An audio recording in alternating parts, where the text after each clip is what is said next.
Let's go inside out with our NBA insider Ian Begley. And Ian, what are the Knicks getting in Cam Reddish, and how will he fit into the New York rotation?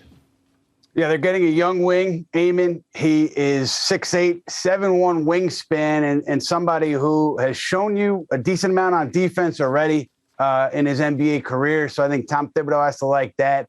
And then on offense, you mentioned the three-point shot improving. The struggle for Cam Reddish, I think, was creating off the dribble and also in the mid-range. But he was starting to knock the three down. He can defend, and a very young player. So young player with upside.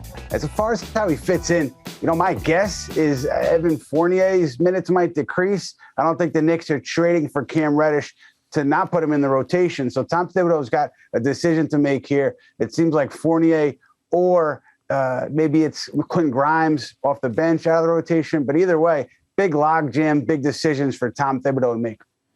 Now, we know what the trade is now, but Ian, take us inside the inner workings of the deal and how Leon Rose only gave up the Kevin Knox off the current roster.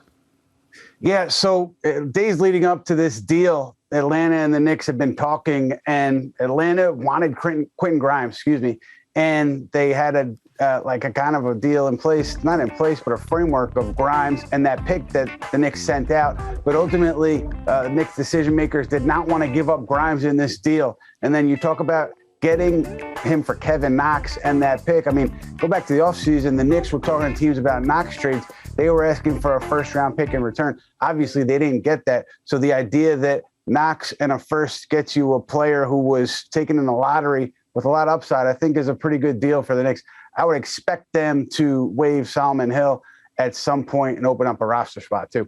No doubt, giving up a guy who's not in your rotation as opposed to a guy who is in your rotation, definitely a win for the Knicks. All right, the trade deadline is on February 10th. So what could be the Knicks' next move before then? Well, we know that there are decision makers who see Miles Turner as a trade target. So I would keep an eye on that. Until Jalen Brunson is out of the league, I'm always going to keep an eye on him with the Knicks because of his many connections to the organization. So those are a couple of names. Jeremy Grant should be made available by Detroit for the right price.